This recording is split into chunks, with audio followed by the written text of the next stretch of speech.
Well, we have some great news from the criminal justice system. You have a guy by the name of Henry H. Rogers. He's a 36-year-old self-proclaimed KKK leader. He's been sentenced to 6 years in prison and after driving his car through a crowd of Black Lives Matter protesters in June.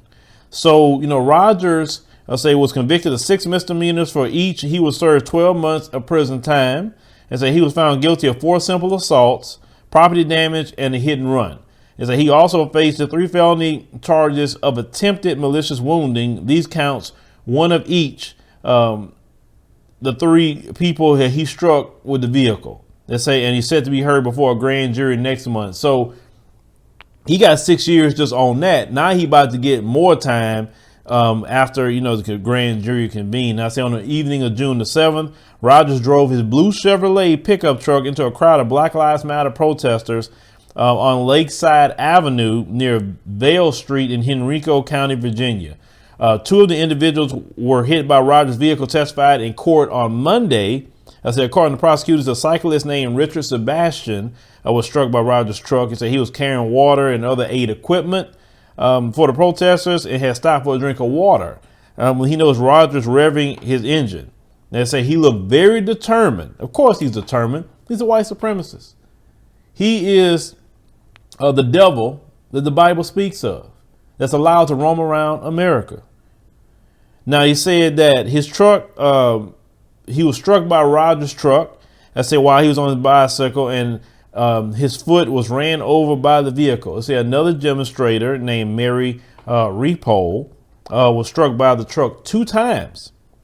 It says her chronic back pain has worsened as a result. Repole said that one of the occasions she jumped on top of the vehicle in an attempt to avoid being dragged underneath it. Now, some protesters drew comparison between Rogers' actions in the June 7th demonstration in the 2017 Charlottesville, where the young lady Heather Heyer was killed by the guy that ran over her at the time period.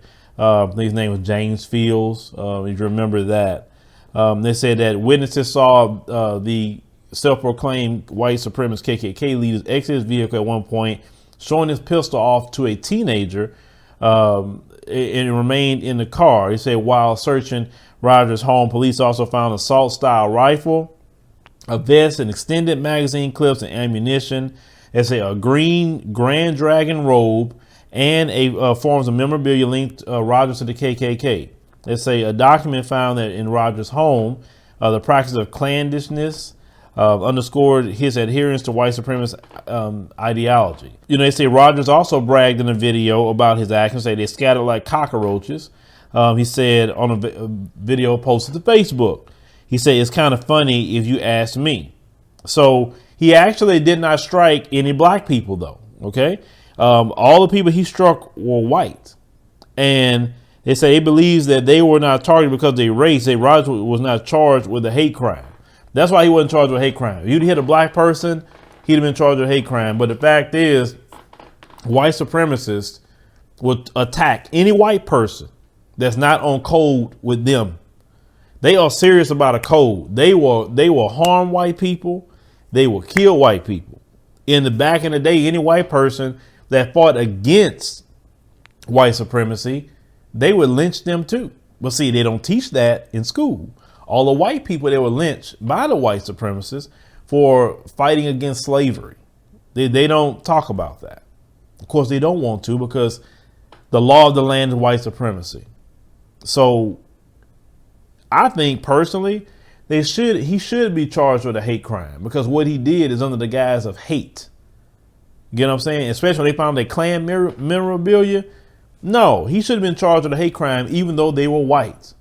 You should not, say, okay, well, since they're white, he don't need to be charged with a hate crime, because KKK members do not like white people that aren't not racist like them. But leave me a comment. Let me know what you think about this Klan member that going to jail is going to get more charges. That's a good place for him. He belongs in either jail. I think he should get life in prison without the possibility of parole, personally.